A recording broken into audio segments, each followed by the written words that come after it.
Okay. You're okay. Okay. Well, actually, I did ask Randy. And I'm going to continue. Tell me if I need to do anything further. Well, now it's not letting me scroll. Oh, wait, there it goes. I think so. I don't know why the arrow keys weren't working, but we'll go with this.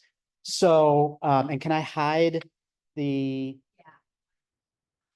I'll just start speaking. You can kind of see, we have a stack of newspapers here, which is sort of just to set the stage.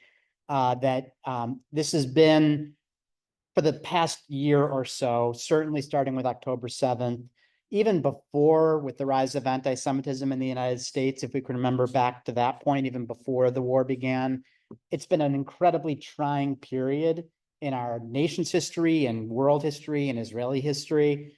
And it's been difficult, certainly mostly for those who are living the headlines, people who are in the front lines of the war, college kids trying to make their way in campuses that are filled today with anti-Semitism. Those are the people that we're thinking of firstly, but for the rest of us, we have to try to make sense of the world. We have to be consumers of the news. We have to try to understand what's happening.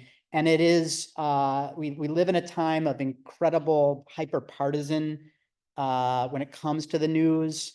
We live in a time when half the world thinks that this set of news is fake news and this set of news is real news, and the other half believes the opposite. It's hard to know what to consume when it comes to news, how to take it in, and how to react to it.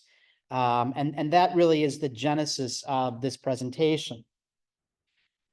Since October 7, one thing that has certainly been made apparent to me, maybe to you as well, is the importance of Jewish institutions in this country in terms of responding and supporting one another.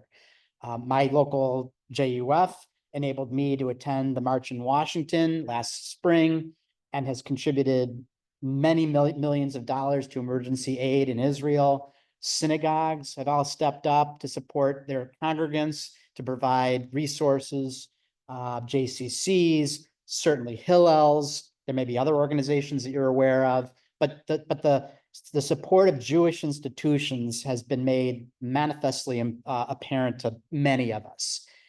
And what I'm going to suggest to you this morning is that there's another institution that you may not be aware of that can provide support generally, but certainly during these times of strain and pressure, and that's the institution of the Jewish American media.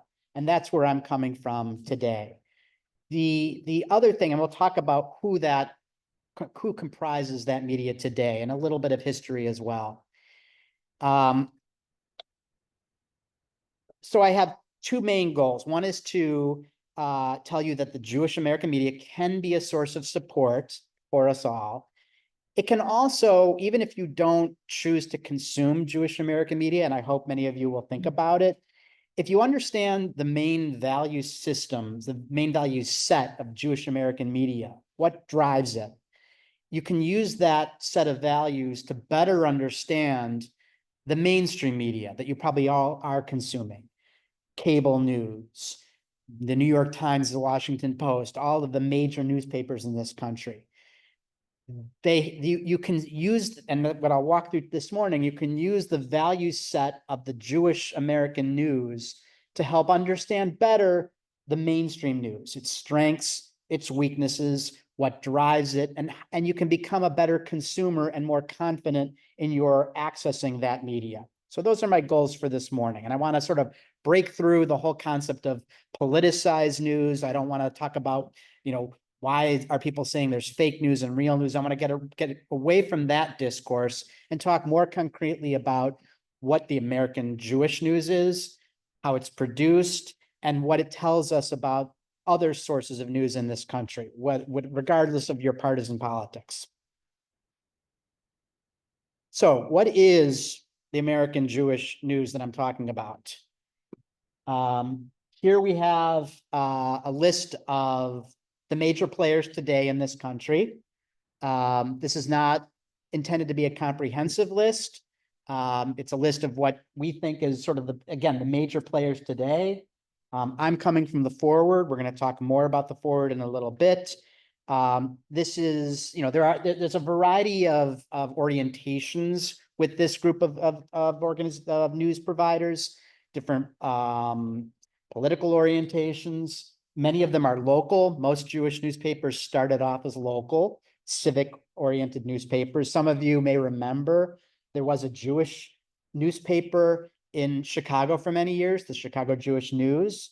That stopped publication in 2019. And the Sentinel. Right. The oldest list organization on this list is the American Israelite, which started publication in 1874. The Forward came soon thereafter in 1897. Some of these organizations are quite newer. There's plenty of room to grow. If we were looking at this list 20, 30 years ago, it would be a far more crowded list. You all are probably aware that the media world has shrunk significantly since the advent of the internet and digital news and the pressures associated with it. That's had an impact on Jewish news as well.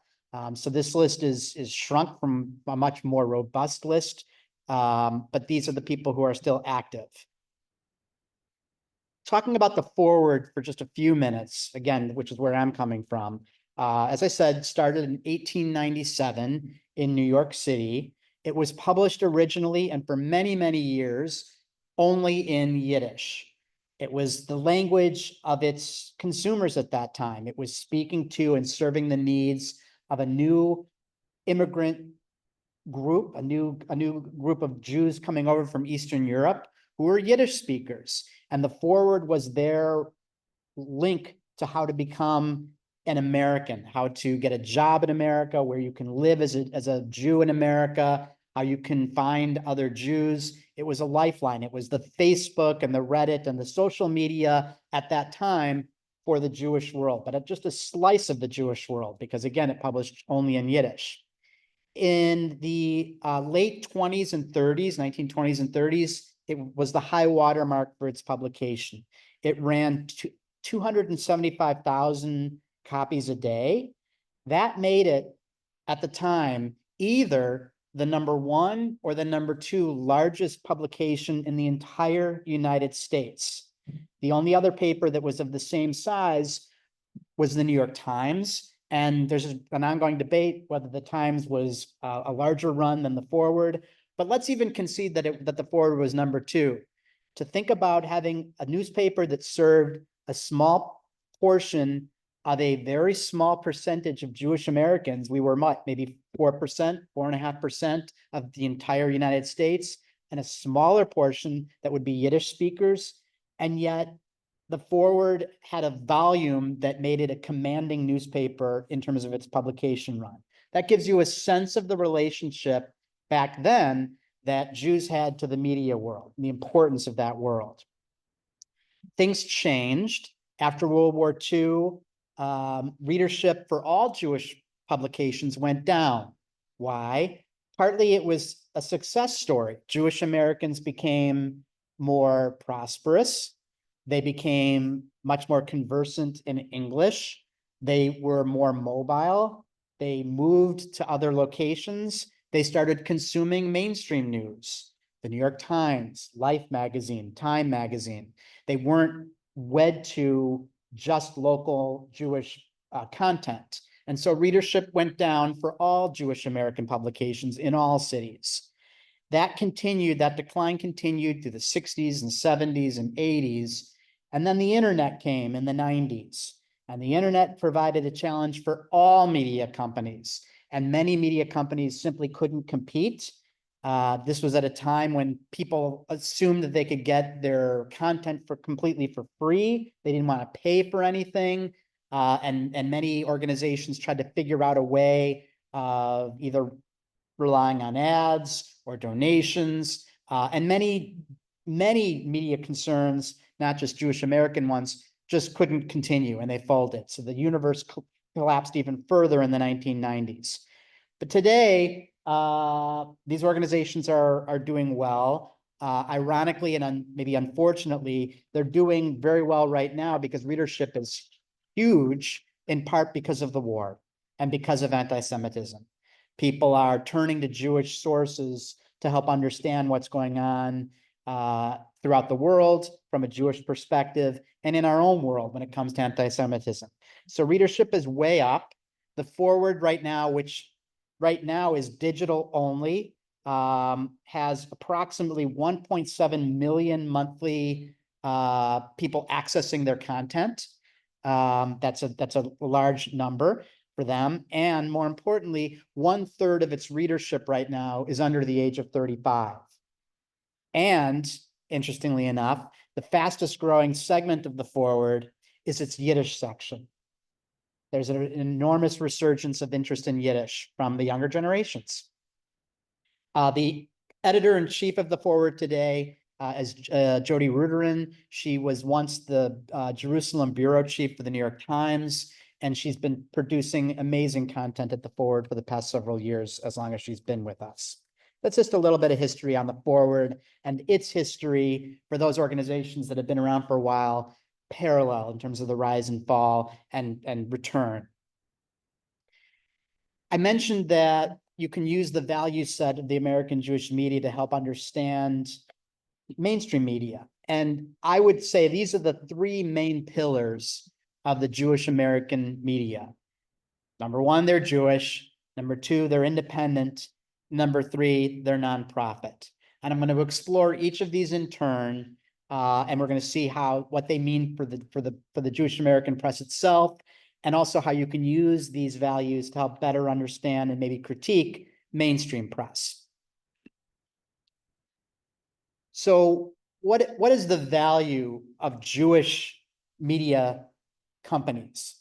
Do we need them in today's day and age, or can we just rely on mainstream press? I would argue we absolutely need Jewish press for a variety of reasons. First, Jewish American media has historically been the ultimate defender of Jewish Americans during times of crisis. And the seminal moment of that, which some of you may know about, was the Triangle Shirtwaist tragedy in New York. I don't know if that's something that resonates with any of you.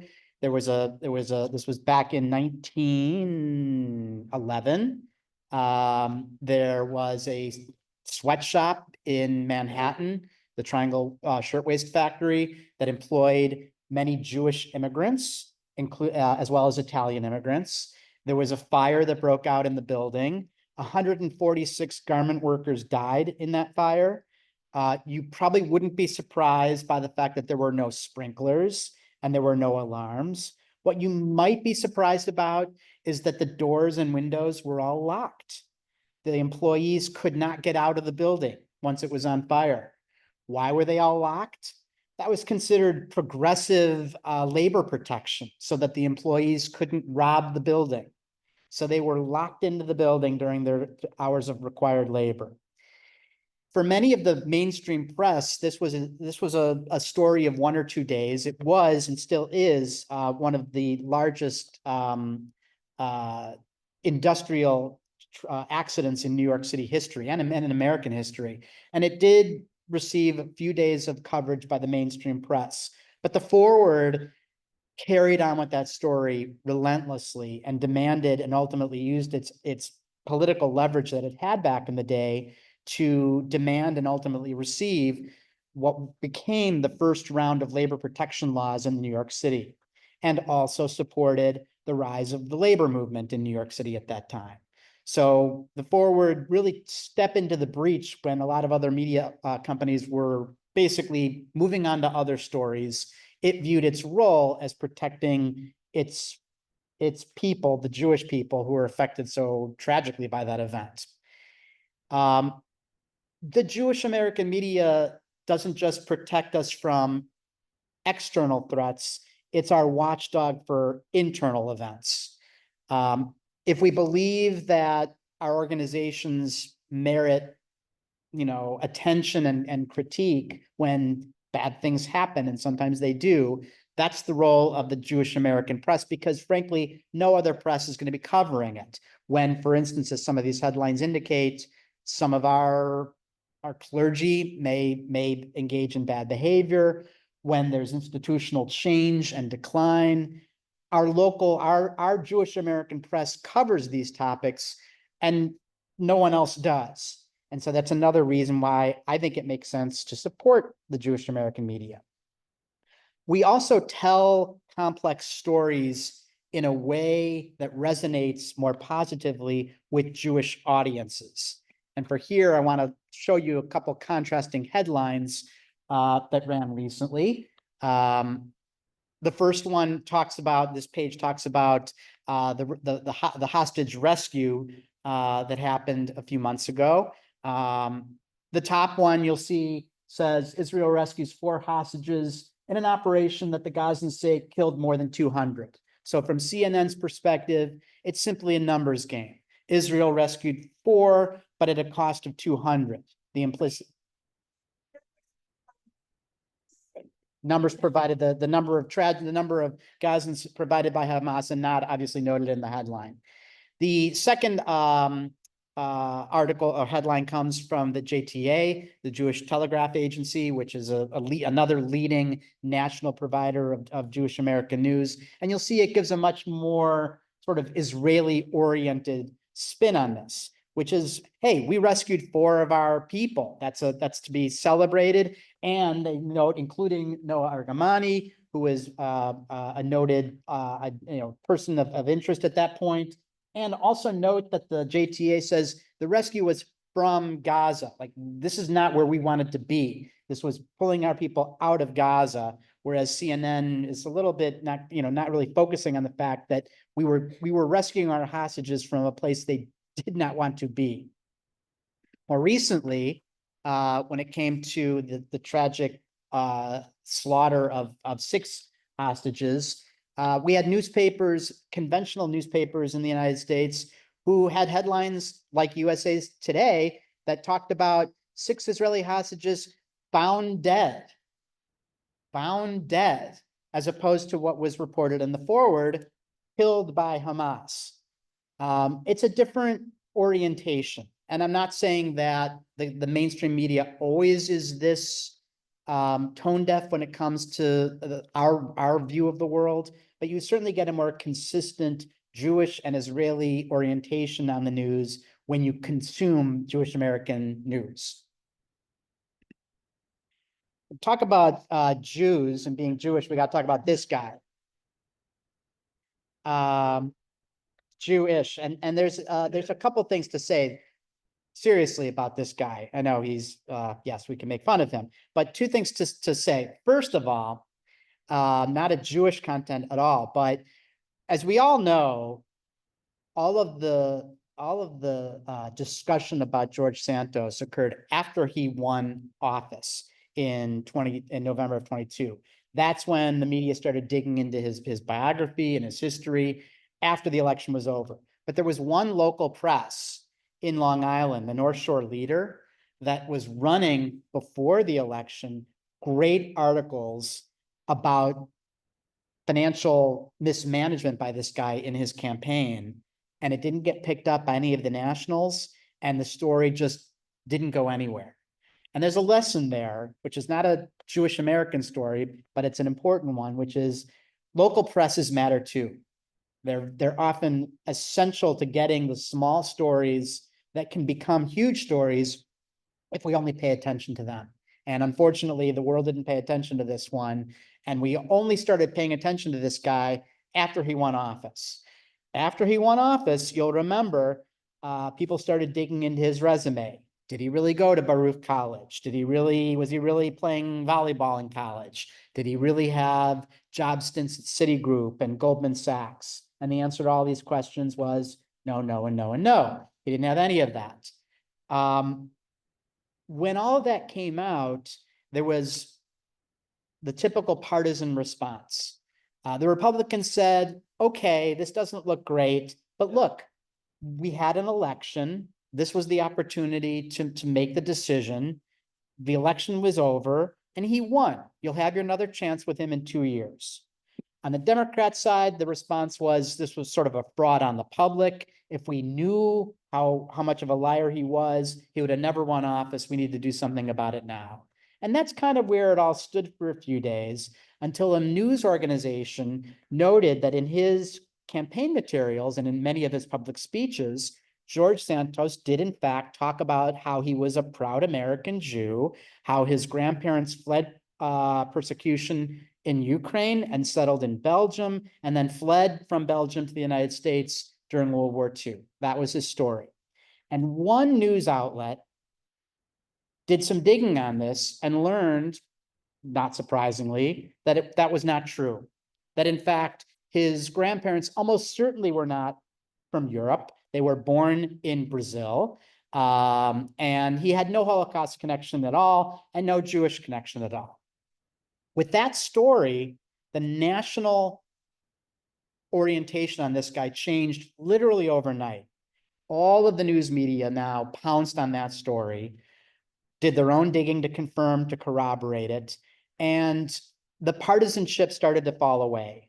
The Republican Jewish Coalition at the time, which previously had been supporting him, said that these allegations concerning his Jewish origin, if true, are, quote, deeply troubling.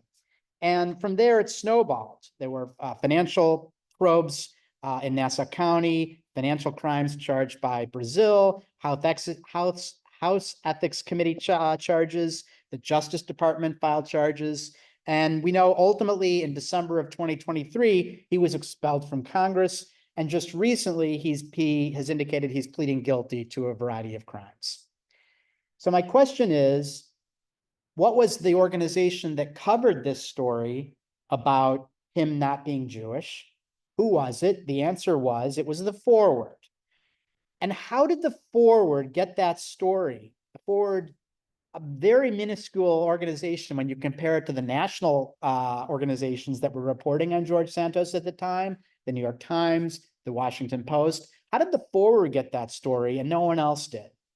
And the answer is, the Forward, by its origins, by its history, spent decades and decades helping reunite families that were broken up coming over to the United States as a result of World War II and the Holocaust in particular. And it built up deep, meaningful ties with leading genealogists in the United States. And so it lived in that world. And so when George Santos made that claim, they were able to say, you know what, we can validate this very easily. And it didn't take them more than a couple of days. And they were able to track that down. And no other news organizations either bothered to look into it or had the wherewithal to look at it. And that one story changed his entire trajectory. And but for that story, I'm convinced he'd still be in office. So the point on this one episode is that the Jewish American media brings resources, histories, and experiences to the forefront that many other news organizations don't have. When you're talking about genealogy, when you're talking about anti-Semitism, when you're talking about all of these topics about the war, when you're talking about displacements of people, relocations, there's certain topics that the Jewish press is deeply knowledgeable on and leads the dialogue when many other mainstream presses are just catching up on these topics. And that's a history, that's an experience that would be lost if these media went away. The last thing I'll say about the Jewish American media is that engaging with it helps celebrate being Jewish. The Jewish American media isn't just reporting, thankfully, about the tragedies in our midst. They're talking about what it means to be Jewish in today's day and age, what it means to be part of the Jewish calendar of events, preparing for the holidays, what it means to be Jewish in any number of contexts. And these are just some headlines from a variety of Jewish organizations that kind of give you some flavor of that. And so if you participate in that, if you are a regular consumer of American Jewish media, you will be able to see the positive sides of being Jewish in America today, and not just, unfortunately, so much of the negativity that we're dealing with today. So the second pillar that I want to talk about is independent. Lots of organizations claim they are independent. And certainly the Jewish American media does. But what does it really mean? What does it mean for a news organization to be independent? And what does it mean? Are there any different dimensions for a Jewish publication to be independent? I'm going to suggest that there are several criteria you can think about. There's ownership independence. Is the organization owned by one or a small group of individuals? We know in today's day and age, and this is true for many, many years, decades, in fact, billionaires, used to be millionaires, now it's billionaires, love owning media companies. The New York Times is owned by a family, the Washington Post by Jeff Bezos. Elon Musk now owns X. So that, you have the question when you have a small group of owners of a publication, whether they have an influence, an outside influence on what these organizations are doing day to day. There's financial independence. Separate and apart from the ownership, does the organization rely on a very small subset of donors, in particular, if you're talking about nonprofits that can influence how they operate? I will tell you that at the Forward, they have a cap on what they will accept for donations. It's a pretty high cap, but they will not accept a donation if it means, from their perspective, that the donation is so large that that person or family or whatever endowment would expect to be having influence on the news that it publishes. So one can look at the question of financial ownership. Obviously, political independence. This one becomes harder and harder in today's hyper-partisan world for the mainstream press. There are very many presses try to claim, media companies try to claim that they are serving the entire world, but it's harder and harder to really prove that out because readership, the consuming public, is so partisan driven today. And that partisanship tends to push the media into separate camps so they can better focus on serving the interests of one group as opposed to another. When it comes to Jewish organizations, there's questions obviously of religious or movement independence. The JUF News comes out monthly. I think it is in this country, in this city. It's a great publication. It's not independent. I don't think that's saying anything that should shock anyone. It is published by the Jewish United Fund to highlight the great things that the Jewish United Fund is doing. And there are many, but it's not going to be taking ever a critical view of the JUF. That's not its function. It's not independent. So that's something else to think about when it comes to Jewish organizations.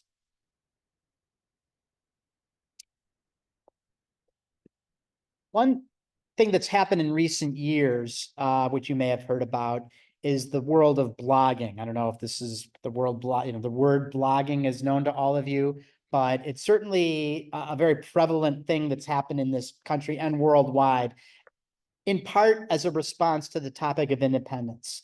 People say, you know what, I don't trust all these news organizations, but there is a person who helps pull together the news that I think is important that I should know about. And they publish on the web weekly, monthly, whatever it might be. And I trust them.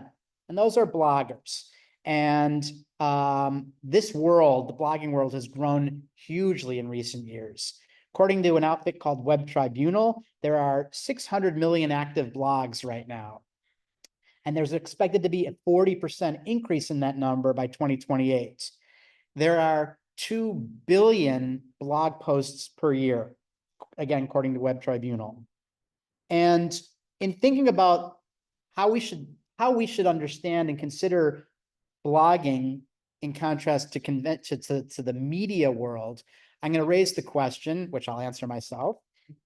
What makes davening, represented by the pews, like journalism?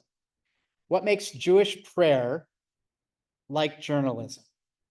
The answer I'm going to suggest to you is that they both have at their core roots an important communitarian aspect. And let me explain that. In Judaism, you probably know that if you want to read from the Torah or say Kaddish, you need a group together. You need at least 10 people, a minyan, and who comprises that minion is going to change from synagogue to synagogue, but the concept is pretty uniform. You need a minion, you need a group. There are certain things we cannot do as Jews without a group, and that group has meaning. There's an importance to the group. In the world of journalism, the concept of group dynamics is also very fundamental. To give you an example to tease this out, you could be someone skilled as a journalist, having gone to Medill or another journalist school, and you're walking down the street and you see a building on fire, and you look at what's happening and you go home, you get on your computer, maybe you have a blog, and you type out an article about what you just saw and you send it out into the world. That's not journalism. Why? Because to be effective journalism, you need an editor, you need a fact checker, you need someone who's going to make sure that the standards that are embedded in your writing are consistent, not just internally, but with the organization as a whole. It's a team effort. And the whole concept of journalism is that this thing we call the truth in the news is not discernible in any concrete way. Instead, the best we can do is have a team approach of individuals who critique each other, who comment on each other's work. And then if we get that dynamic, that group aspect, that then we will say is newsworthy to be consumed. You don't have that in blogging. You don't have editors and fact checkers and people who are saying, gee, maybe your language is slanted too much in one direction versus another. And so that's what I would suggest is the hazard of blogging in comparison to media, whether it's the conventional media or Jewish media. You lose that group critique and polishing aspect. All right, so we're moving on. Let's talk about the next pillar, which is for-profit. Jewish American media is for-profit. So to talk about the for-profit, let's talk about this guy. Remember this guy from the movies, Gordon Gekko? What was his famous line? Greed is good, and greed works. And that's something that I actually, having spent 35-ish years as a lawyer, I kind of agree with. That greed is a powerful motivating factor in this country and elsewhere, and it gets people to do things that they wouldn't do otherwise, but for that profit factor, that sense of being able, what's in it for me? So greed is powerful, greed can work, but I do think that there are some hazards with the for-profit mentality when you talk about news production in anywhere, and especially in this country. Let me try to amplify on this topic a little bit. The main difference between for-profit and not-for-profit companies in this country is really a legal one. It's not financial. Some people say, oh, non-for-profits don't care about making a profit. They do. They care greatly about making profits, but they are set up different legally. For-profit organizations have shareholders, and the board of directors of for-profit companies have a singular mandate that's required by law, and that is to increase the wealth of the organization for the benefit of the shareholders. That's why they're there. Non-for-profits don't have shareholders. The board of directors of non-for-profits are more mission-driven. They're there to fulfill the mission of the organization, to serve the clients or other customers that are served by the organization. And any profits they get, which they do hope to get, go right back to the organization. There's no dividends out to the shareholders. So that's the main distinction between for-profit and not-for-profit. All the mainstream media in this country is for-profit.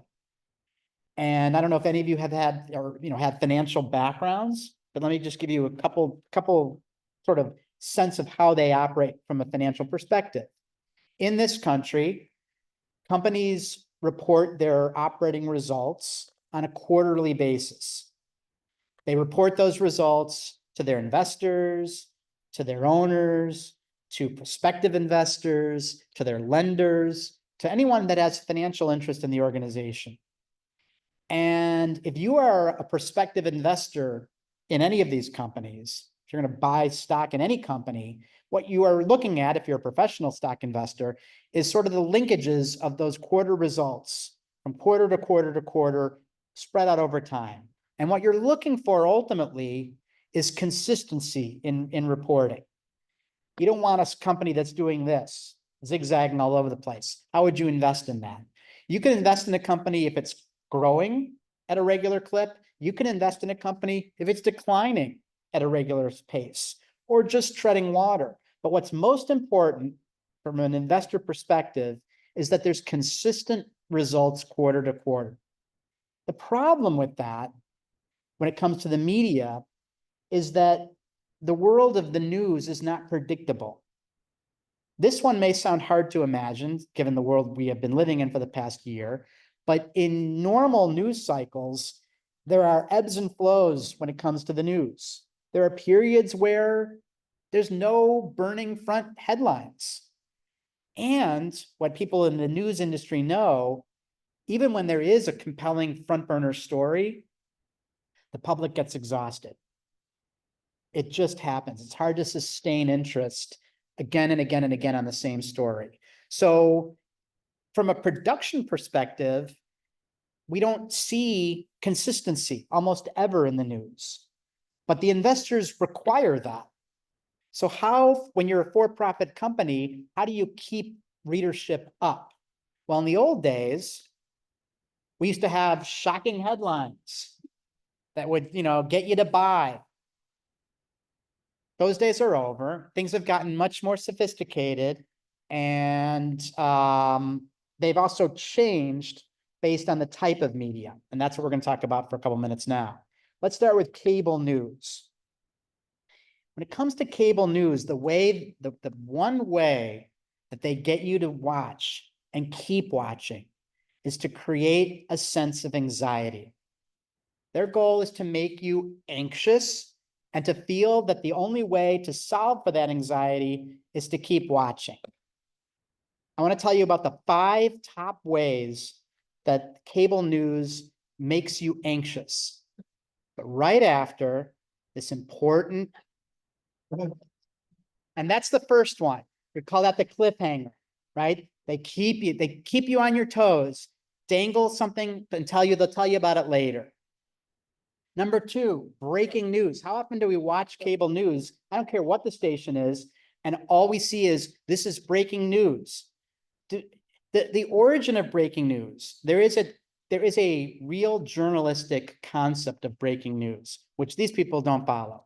The concept of breaking news is when something happens in the world that is absolutely newsworthy, but that the news organizations have not had a sufficient time to go through all their journalistic checks, the editing, all that stuff, the polishing, the standards. They haven't had a chance to do that yet. So they might say, we just got a news report that the president was shot. Breaking news, more to follow. And then they may say, oh, we were just informed the president was shooting a commercial. It was all a stage, nothing to worry about, because breaking news is a signal to the audience. The story may change. That's not what these guys are using when they say breaking news. When they say breaking news, they're just trying to amp you up and get you anxious that, oh, I should keep watching, because they're not telling you breaking news. They have the story they're going to tell you that's breaking news is fully polished, fully reviewed, set for publication. Next, the sidebar countdown. Right? We've seen that countdown on lots of cable channels. Oh, the debates are happening in 1 day and 7 minutes and 6 seconds, and that clock keeps ticking down. That clock was designed for people who view cable news, tend to be my age and older, and that clock that's counting down brings to our mind a different clock for a different purpose. Anyone know? What do you think of when you see a clock like that that's ticking down? When it gets to 0, what are you going to say? Happy New Year, you could say, or liftoff. It's the countdown for rocket ship liftoff. And what do we think of when we think of those times when we would be tuning in to watch the Atlas lifting off or the Challenger or whatever? Anxiety. So that's why they put it up there. it brings to your mind this sense of the ticking timeline, and it creates anxiety. Next, the sidebar crawl up on the top one. You've probably seen this on a lot of media. While you're watching a story, they're telling you about other stories in text that's scrolling by, and you're trying to read that while you're listening to the person, while you're looking at the countdown clock. And you might get nauseous trying to keep all that going, but you're certainly going to get anxious because you simply cannot consume it all. It's too much information. Intentional. They're just trying to make you feel as if you have to keep watching to understand it all. Paint it red. Notice how often cable news uses the red color. Any guesses why? Alert, but why red? Why not blue alerts? Fire. In nature, red is the color of danger. Red plants are probably poisonous.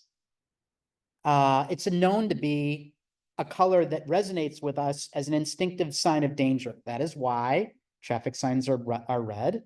Traffic lights are red. We use red because it alerts us to potential danger. And that's what they're doing in their stage dress all the time, using red to subliminally get you amped up. Lastly, I'll mention the battle of the experts. You've probably seen this on cable news. We've told you a story. To talk about it further, we have Bob and we have Sarah, and they're going to talk about it, and they're going to talk about it. And what are they never, ever, ever going to do? Agree. Never agree. They just kind of tell you that there's disagreement. One side says this, one side says that. They leave you feeling anxious. So that's the cable news shtick. And so if you watch a lot of cable news and you feel, having done that, you come away feeling worse than you began, mission solved from their perspective. That's how they want. Let's talk about the print media, now the digital media. How do they do it? How do they keep you reading? It's really a different approach altogether because they don't have the same tools. If you're reading online, the New York Times or any other mainstream press, they have a different approach to it. And that's why in 2022, the New York Times wrote a multi-million-dollar check to buy something, to help out their organization. They wrote a significant check, not to build out their newsroom, not to build up their reporting. They bought something called Wordle. Anyone know what Wordle is? Yeah. And Wordle's great, and I'm glad that they made the guy who created Wordle an overnight millionaire. But this was a strategy by the New York Times that they and a lot of other media companies are now pursuing. They are investing in ancillary products that have nothing to do with the news to keep you connected to them. The recipe boxes, the consumer gadget reviews, the games. The games are a huge investment. Give you a couple statistics. In the last statistic I could find, that the size of the US newspaper market for all US newspapers is an $18.6 billion market. Okay. And that's only going down. 18.6 billion. The gaming industry in the United States, by contrast, 151 billion and growing. So if you are a director of the New York Times and you've got some money in your pocket to spend to help the New York Times, it is understandable that you're going to be investing in areas like gaming that are growing, that are gaining, that would help you grow your audience, as opposed to the traditional news, which is only declining. This page is the cover page of the New York Times annual report. Companies of these sizes, in addition to doing their regular reporting, they do an annual report to their investors. This is their annual report from 2023. And it's showing some numbers on the cover page, just as teasers for the readers. And you'll see the number 8 is higher up than the number 10, and that's intentional. The number 10 is showing that the New York Times, as of the publication date, has 10 million total subscribers, 10 million. The number 8 is showing that in 2023, The New York Times puzzles were played more than 8 billion times. So if you want to talk about where the action's at for the New York Times, it's in the gaming industry. And in fact, inside this report, if you look into it, I did, they have the following statement about part of the mission statement of the New York Times. They say it's to create a subscription experience aimed at building valuable daily habits that draw people into lifelong relationships worth paying for. Daily valuable habits. Is that consuming the news? Maybe. Is it playing a bunch of games? Maybe. Could be both, but they seem indifferent. And if they're indifferent, if this is their goal, we know where their money is going to be going. Now, you may be saying, okay, but does that make a difference? Does it make a difference that the New York Times and the Washington Post, they're finding all these ancillary ways of building readership? Is it affecting the quality of the news? That's what we should care about. And I have a question that I pose in my longer sessions, which is to address that question. Why is the United States Supreme Court like a bowl of applesauce? And the answer that I will give you, the silly answer, is that they both of these are basically in equal esteem before the American public today. Maybe that resonates with you, maybe not, but there's a serious answer. In the past 2 years, there were a couple blockbuster investigative reports, one of which I'm assuming almost all of you probably heard about, the other you may have heard about. The one that you probably heard about was the reporting by ProPublica concerning the relationships that Supreme Court Justice Clarence Thomas had with a billionaire named Harlan Crow. I don't know how I got that name. Harlan Crow. And it detailed, as a result of deeply, deeply researched investigation, the ties between these two, including how Harlan Crow paid for some real estate for the benefit of Justice Thomas. And that one element, that real estate transaction, required people from ProPublica to go into the real estate records in Georgia and just dig deep into the files, spending weeks and weeks combing through files, looking for a proverbial needle in the haystack, which they found. The second article that you may have not heard about, but I assure you, if you had young children, you would, and maybe for those of you who have grandchildren, you may have heard, in 2024, there was a report by an organization called The Examination that showed that huge amounts of lead-tainted applesauce were imported to the United States and just sailed through our regulatory system undetected. And many, many children, unfortunately, consuming the products became sick as a result of toxic levels of lead in the applesauce. The lead was added to the cinnamon, which was the flavoring added to the applesauce, and it was added for the sole purpose of tricking the producers to think that they were buying a certain amount of applesauce, of cinnamon, when it was actually a lesser amount of cinnamon and supplemented by a bunch of lead. And this reporting required this organization, The Forward, to do an enormously deep dive. It required a review of hundreds of FDA and other government reports and filings, interviews that required them to travel not just throughout the United States, but into Sri Lanka and Ecuador, which was a source of the cinnamon, until they got the story. Why am I telling you about these two stories, which were blockbuster investigative reports? Both of these organizations, ProPublica and The Examination, are nonprofit companies. The mainstream press didn't cover them. And the question is, why? People inside the mainstream press say that they are still committed fully to investigative reporting, but they know, and I will tell you, that when it comes to news reporting, investigative reporting is by far the most costly and the lowest return on the investment. Because for every story like this, you get dozens and dozens and dozens that go nowhere, right? If you're going to dig in the muck, sometimes all you find is muck. And that's what investigative reporting is like. So the return on the investment from a financial perspective is terrible for investigative reporting. But nonprofit organizations aren't driven solely by the profit incentive. They are mission driven. And so they will go after these stories. Another thing to be aware of, and the for-profit media is well aware of this, when ProPublica covers a story like this, and they launch their story, does that mean that other newspapers can't cover the story? Is it now the owned by ProPublica? No. Other organizations can run the same story to do their own sort of research. Do they have to acknowledge ProPublica as sort of breaking the story? They should. There's a norm in the industry where you're supposed to do that, but we're busting norms all over this country, and that's including in the media world. So there's no legal violation if you fail to do that. So if you're running a for-profit publication, it's not irrational. In fact, it's extremely rational to say, you know what?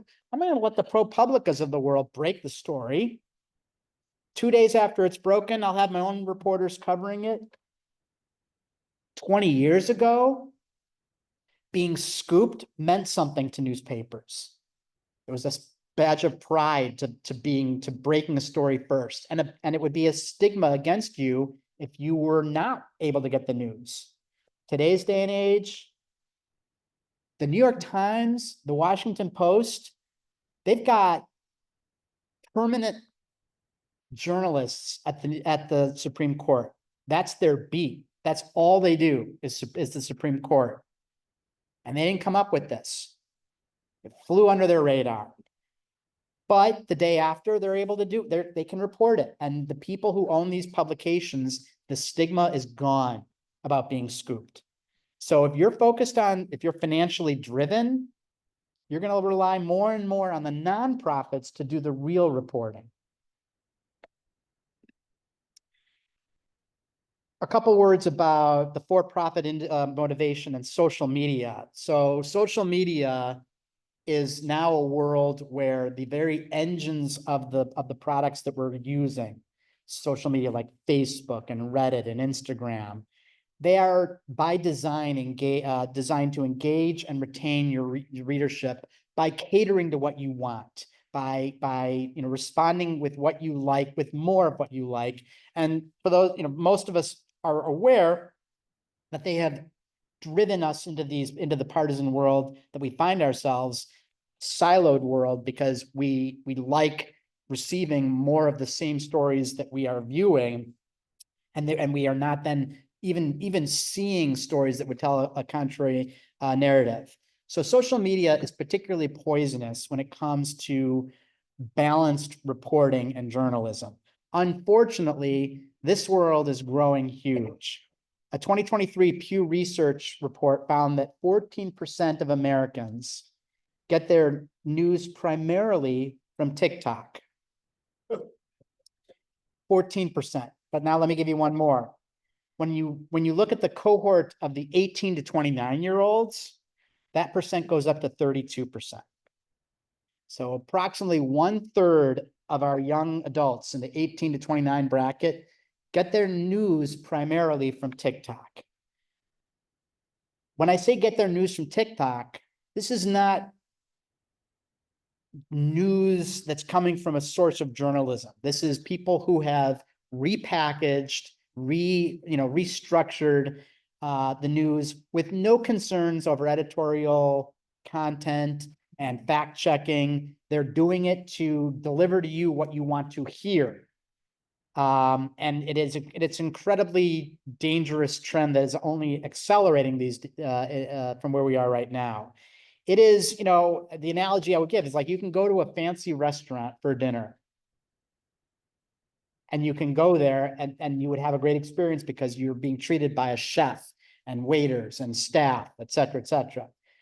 But if someone said to you, you know what, don't go to the restaurant, I'll do that for you. I'll get the food and I'm going to kind of repackage it a little bit, I think in a way that you might find more attractive, and I'll serve it up to you in a different way. You'd probably be a little wary of that. At least I hope you would. But unfortunately, when it comes to news consumption, that's exactly what's happening in the digital age.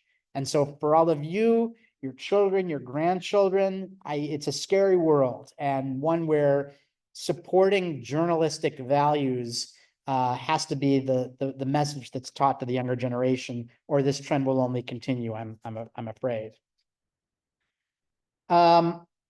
Which takes me to the end of the presentation itself.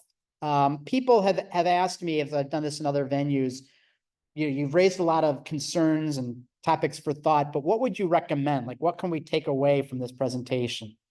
I will give you a few thoughts. The first is get your news from real journalistic sources. Don't get your news from blogs. Don't get your news from social media. Find real sources of journalism and rely on them for news. Because if we take our attention away from real sources of journalism, they will disappear and we'll be left with no credible source of information, which would be a disaster from people who believe that the news is an essential component of a thriving democracy. So use real media, use real sources of journalism. I would suggest, as I've done earlier, that the American Jewish media can be an important component of your media diet. And that's something also to be checking in with regularity. I think most of us understand the value of checkups when it comes to other things in our life. We go to the doctor periodically, even if we feel healthy, for a checkup. If our car has been out for, a few years and hasn't had any servicing, maybe we'll take it in for a tune-up just to check, make sure everything's okay. Few of us do that when it comes to consuming media. And I think that if we got into a habit of doing that, we might find that we are being drawn gradually over time into non-journalist sources of information, that the social media pull is like a tidal wave. It draws you in over time. And so I think checkups periodically for what you're reading, what you're consuming, and your family and your kids. Check in with them. And if they're saying, I get everything I need from TikTok, challenge them on that. Because it's, again, just too important that we let it go in the trend that it's going now. So those are my prepared remarks. I'm happy to open it up for questions and thoughts. Thank you. Thank you for your time. Yeah, you had your hand up first. With the microphone and also on the fact checking, you can hear me. On the fact checking, the Triangle Fire was 123 women and 23 men, and that's another reason why I don't think it was reported as much. And the Yiddish in the forward, I would say, is not young people, it's the Haredi who speak Yiddish. Some of them, but it's also a lot of young people. Haredi, there's the ultra Orthodox. And I mean, I would say we'd love to have the ultra Orthodox reading more of the floor, but okay, Jeff, and then over to the place. Wow. Sort of, that's when the headlines on the House of but there's a lot of criticism it seems about trying to even hand it. Yeah. And just reporting facts. So whether it's Kamala Harris getting a talk to somebody or Donald Trump getting somebody, this is what they said, and not very critical. Maybe on their opinion page or the columns go into it. Do you think the president obligation to be more critical in reporting, the actual reporting?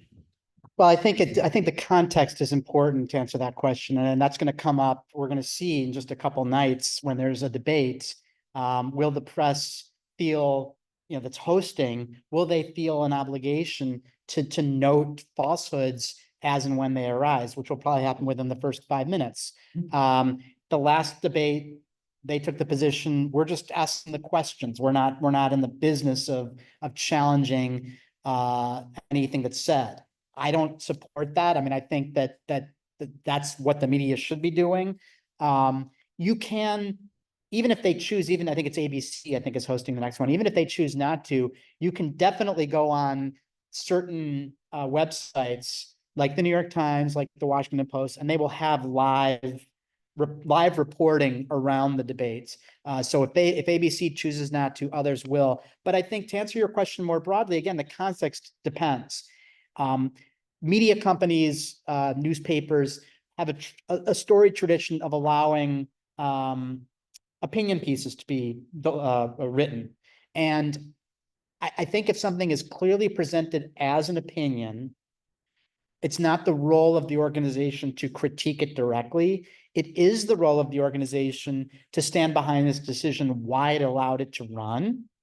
So I think, you can question why did, the Forward, for instance, run a piece that, was a book discussion about an anti-Zionist book that was recently published, and they did run that. And they had solid reasons for doing it, even though they didn't agree with the subject matter. So I think you can push back on that, but I don't think if something is clearly delivered as opinion, that the press should immediately, be critiquing what they're welcoming in as a piece. Does that answer your question, at least in part, or do you have more? Some business people that way you say, I can decide they have these, and they're obviously lies, not hidden. I hope that would point out the actual article.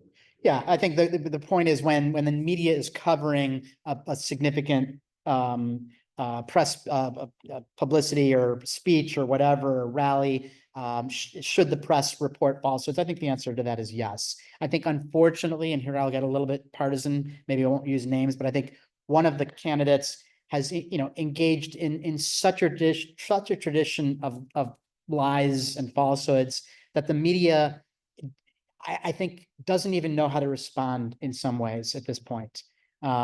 Because they tried the approach of we're cataloging all the lies, but it just continues as a wave, and it's Not gonna give anything.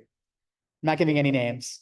I'm trying to remain nonpartisan. Yeah, I think back to blogging, isn't that an issue? For three things in our way of American life. One is where it was a media overload. And so now you have a problem with there's just so much information. How do you make sense of it? Yeah.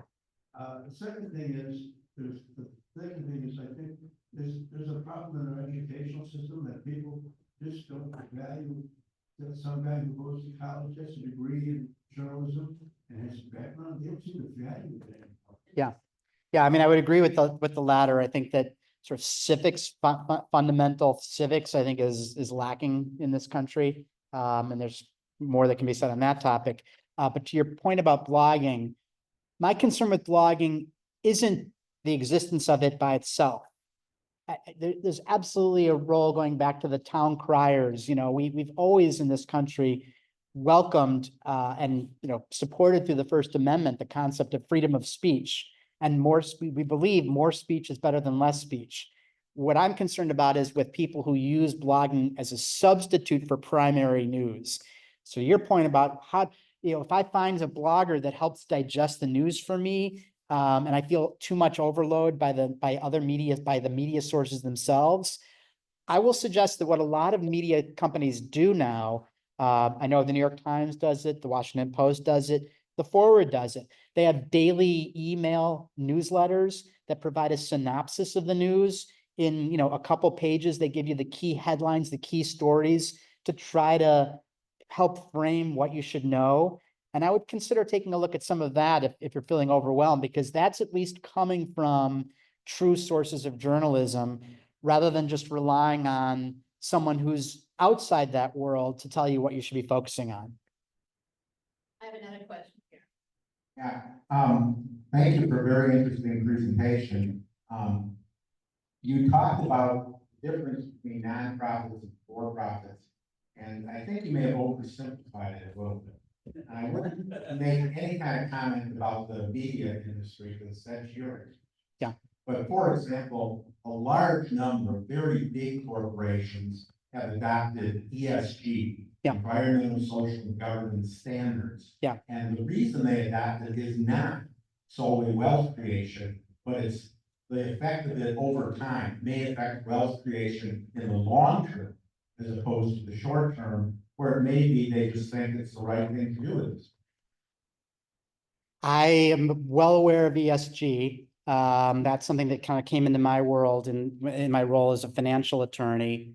I would suggest that, first of all, with ESG, we're seeing a decline in ESG now. That world is starting to disappear. So whatever its origins were, it hasn't caught on long term. I would also suggest that when you look at a lot of ESG, there's this whole world of what's called greenwashing, where companies like to say that they are compliant. ESG, I apologize, I'm gonna just take a step back because maybe I don't, ESG is environmental, social, and governance. And it's a concept for that companies could subscribe to show the world that they're doing good things, in particular for the environment. I think that there are many companies that jumped on that bandwagon as a way of enticing broader access to capital from socially progressive sources of capital. But when you dug into it a lot, there wasn't too much, there wasn't a lot of meat on that bone, so to speak, in terms of the true commitment to environmentalism. So I will continue, and we can agree to disagree on this one, but I continue to believe that the profit motive was still underlying why some companies were early subscribers to ESG as opposed to truly concerned about the environment. Maybe what we agree on is that they were looking at more long-term growth rather than short-term growth, but they're still looking at growth. I don't think that's solving for the environmental challenges facing us is at the paramount of their concern. Their concern is still, how can we make money even within that paradigm? There's a question over here. Can you comment on what seems to be a blurred line between news and entertainment? Because, for example, we have Instagram, we have the Colbert Report, we have The View, no shade to all of those. But I feel like people want to be entertained. And so is it possible to inform people before they get bored and switch off and go to something more entertaining? Yeah, it's a good and challenging question, because there have been developed over the past few decades, late night TV shows that are entertaining, but also purport to give you some information to chew on. And it's an easy way of feeling like you're participating in news collection.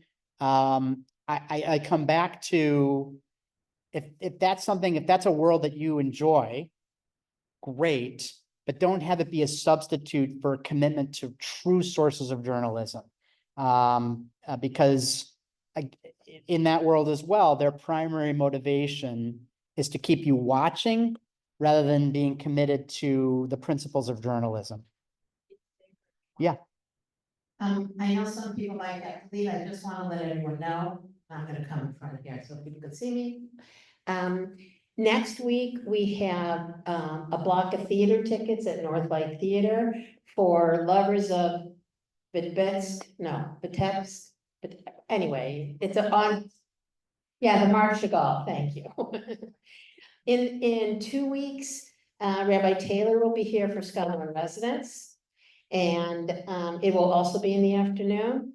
And just watch your Macomb at home. We do have some exciting speakers coming up, including, Shay Joel, but Adam Nimoy is going to be here. He has a new book.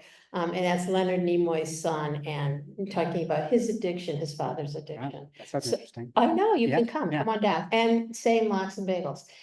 Okay, so we'll take a few more questions, and as always, if you need something, you can contact me. And then. I can say that Rabbi Marks was my rabbi when I was here growing up.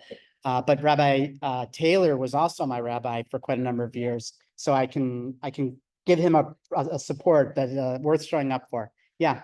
And I will say that I'm the digital council when it came out. Okay, many years ago.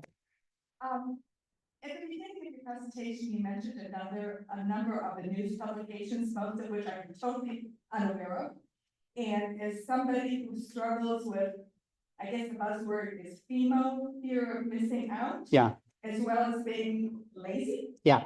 I kind of read those little little fast news kinds of things. Yeah. But I'm really struggling for Walter Jacobson and rest in peace and. Yeah. And the other people and so forth, who used to get the news when I was growing up, Walter Cronkite. So how do you, from the publications that you did not mention? Yeah. Which I do get those newsletters. I know which is middle of the road or which has a slant. Yeah. And also, I mean, when did the forward stop being a Yiddish newspaper? Wasn't until recently that I really even realized that it was vibrant as it is, and English and so forth. When did they stop? When did they stop? When did they start publishing in English? Oh, that goes back for years. So it was joint. So let me try to give you sort of a Reader's Digest breakdown here. Among these organizations, the Forward and JTA are, I would say, the paramount national leaders in mainstream Jewish American news. Those are the top two. The others, many of the others are civically oriented. Again, many of these started as civic, this Forward started as civic, but the ones who are that are tied to particular cities news, that may be not particularly worth your interest, especially because Chicago doesn't have its own newspaper today. So I would check out the Forward. I would check out JTA. I'm not going to be partisan on this. And that if you do those two, and I would also tell you, in fairness, that the Forward runs every day a morning newsletter. It's free. Also, I should say this: the Forward and JTA are completely free. The Forward had a paywall that it dropped right after the war started, and it's never the paywall is gone permanently. So all the content is free, but the Forward publishes a daily newsletter. We've talked about it, summarizing, and what they do in that is they will cover stories written in other newspapers, just one sentence about them, just with a link, and they'll show you where they're coming from. So they may have a piece, they say, this was reported on JTA, and you can click it and you'll take it to JTA, or Jewish Currents. So the Forward, while of course they want you to read their own content, they link regularly to a lot of these organizations. What about the Times of Israel? So the Times of Israel is a door opening to a much different topic, which is news sources in Israel. The world of journalism in Israel is its own very important topic, which is not the topic of this conversation. Couldn't even scratch the surface on that. But I mean, I certainly don't rule out, if you want to find English versions of Israeli newspapers to be more directly connected to what's going on in Israel, that's a good thing. But I will caution you that the tradition and the legal context in Israel of freedom of the press is very different than it is in this country. There is no First Amendment in Israel. To the contrary, there is regular ongoing censorship at different levels. And that's just part of Israel being Israel. So the Times of Israel is certainly, Haaretz. Yeah. Maybe they don't know, I'll have to go look, and Yediot Ahronoth, but the Times of Israel. Yeah. Yeah, but that's Thank it. you for taking postcards. Yeah. All right, one last question here, and then Joel will stay around. I will. and Answer. And I'm going to put back up my my email address at the Forward. So again, if people want to be in touch with me afterward, it's joel.brown@forward.com. Hi. We're here. Oh, there you are. I have a question about your background. Okay. You're a person who started out as a journalist, then went to law, and then back to journalism, then, or something else? Yeah, so I was a student journalist in college, not as a formal source of study, which my college didn't have journalism as a school, but I was a very active student reporter and ultimately editor-in-chief of my student newspaper. So I had the bug at an early age. I decided to go the law route, did that for a number of years, always had an interest in the world of journalism and, just a news junkie generally. And what got me connected to this world, to tell you that, was I was asked to host a fundraiser at my synagogue 15 years ago or so, the, JUF brunch. And the guest speaker at the time was the the editor-in-chief of the Forward. And I will tell you, I didn't know anything about the Forward. Didn't know about it at all. And I was enticed to host this by someone telling me, she went to your alma mater. And she worked on the same student newspaper I worked on.